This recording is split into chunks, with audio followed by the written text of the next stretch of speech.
New this morning, 4 teenagers injured, 2 critically after a crash in Detroit Lakes, Minnesota. The State Patrol says 2 cars crashed yesterday afternoon at the intersection of Highway 10 and Long Lake Road. 18-year-olds Gabriel Spader and Benjamin Dickey, both of Moorhead, were airlifted to Fargo with life-threatening injuries. They were both in the same car with another passenger who was not hurt. 18-year-old Rainey Evans and 16-year-old Jaden Cole, both of Audubon, were in the other car. They were hurt, but not seriously. We have breaking news on a story we first told you about last Friday. A man wanted for attempted murder is now in jail after days on the run.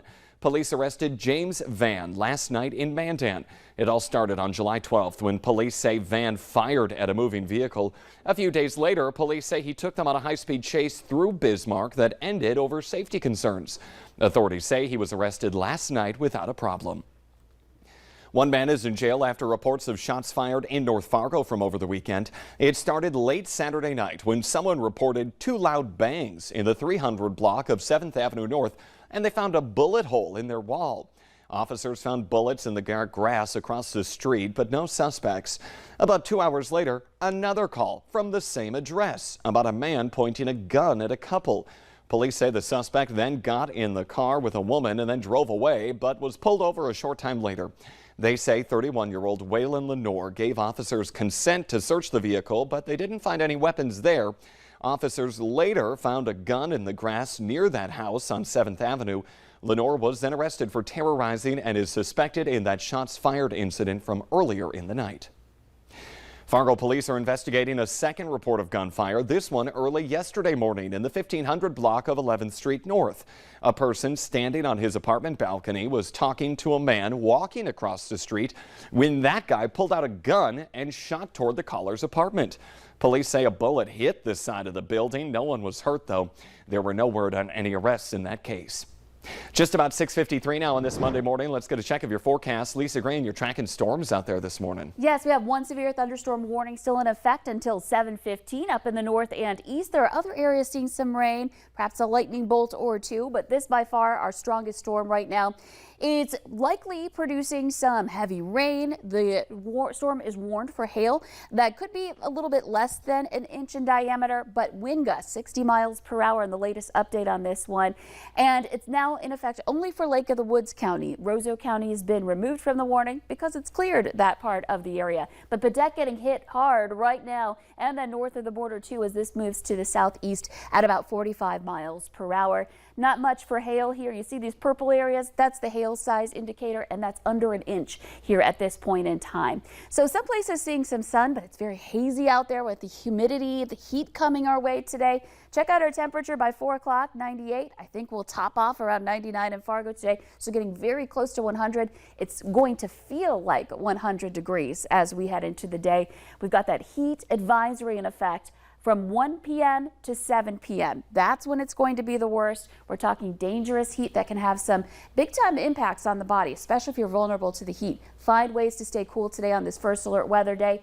Overnight tonight, be ready for more severe weather developing, especially again in the Northern Valley, and that may continue into Tuesday. We get some relief this week, still going to be warm and humid with temperatures in the upper 80s and a chance for some storms returning for Saturday. But very serious heat we have out there today, Lisa. Yeah, today is the day to make sure you're taking those precautions and drink lots and lots of water and just stay inside in the air conditioning, especially during that time when we're under the advisory, 1 to 7 p.m. That's when we're going to be experiencing the hottest of that weather. Okay, Lisa, thank you this morning. One person is undergoing a mental health evaluation after a short standoff in a Valley City apartment. Police were called to the complex on the city's southeast side yesterday afternoon after reports of someone possibly starting a fire inside. The subject refused to come out and the apartment building was evacuated before police entered the unit and then took that suspect into custody. Police say they found burnt material in the apartment, but no structural damage.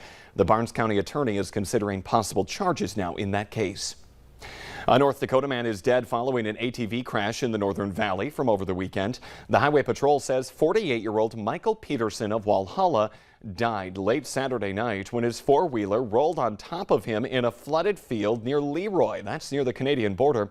Troopers say that he was riding in a group when he left the road, drove into a field, hit a culvert, and was then partially thrown from the ATV when it rolled. A Missouri man is hurt after crashing his pickup along I-29 near Hillsboro, and state troopers are now investigating charges for the case. The man left the road yesterday afternoon, lost control of his pickup in the ditch, and then rolled that truck. He was not wearing a seatbelt and was partially thrown from it.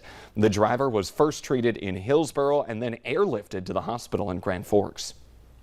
We want to remind you about plans for active shooter training in South Moorhead this week. It will be going on today through Wednesday at Horizon Middle School. You might hear simulated gunfire from the building. Ridgewood Boulevard between 36th and 40th Street South will be closed to traffic each day from 8 to 5. It's been a long time coming, but finally, the city of Moorhead is celebrating its new railroad underpass on the south side by Moorhead High. The Valley Today's Jillian Trudeau is live where a big project at Main Avenue and 20th Street is finally done. But Jillian, I'm still hearing those construction trucks going behind you. Oh yeah, Jordan, they're still at work here at the Moorhead Railroad Underpass. They're scheduled to open on Friday this week, and I talked with the Moorhead City engineer Bob Zimmerman earlier this morning, who said this project has been in the works for 20 plus years with planning and execution. He also said construction has been about 4 years now, so that's making this the Moorhead's largest public transportation project in history. So they are celebrating tonight at 4 p.m. with a ribbon cutting ceremony. There'll be live music and food, and they're also putting a stage in the underpass. So everyone is invited to come out and celebrate this big moment for Moorhead. 4 p.m. to 7 p.m. I'm Jillian Trudeau in Moorhead, Valley News Live. Yeah, big project, multiple $1 million, years to complete. Jillian, thank you for reporting live this morning. And it's a big day for a new road project in Fargo. A lot of projects, actually. We have about 5 of them to tell you about. The first one, 32nd Street South. Access will be restricted at 13th Avenue for the next 3 weeks because of concrete work.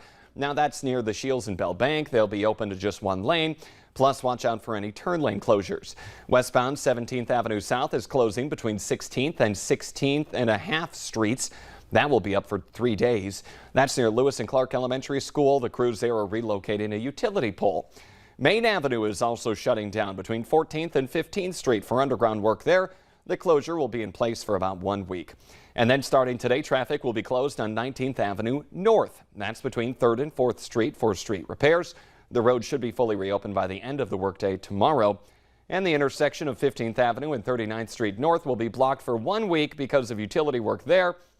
38th and 39th Streets at 12th Avenue and then 15th Avenue North between 38th and 40th Streets are also closed to through traffic at that time. And another heads up for drivers in Moorhead. This one is for tomorrow. 30th Avenue South is shutting down between 34th Street South and 41st and a half Streets for road work. That work is expected to last about 2 weeks. Lots of projects here. Check out this rescue right here of a 6-year-old boy in the St. Louis River near Duluth. This is video from July 5th. A kayaker comes across that boy with a life jacket on. You see him on the upper right-hand corner of your screen now. That boy is visibly frightened. He was trying to swim to shore but was struggling against the current, so the kayaker helped pull him back to land. Police say the boy and his father were separated when strong winds pushed the sailboat that they were on away as the boy was swimming nearby. Caught on camera, and a pilot in Belgium is lucky to be alive after his plane went down in the middle of a busy road. Take a look at that video right there. A parachute slowed that plane as it headed straight down. You see it crash nose first. All the cars on the road below were able to get out of the way. No one was seriously hurt. The Today Show and CBS Mornings are just about to start, but the Valley Today rolls on. More news and weather for you on the Fargo CW. Otherwise, have a safe day. Stay cool out there.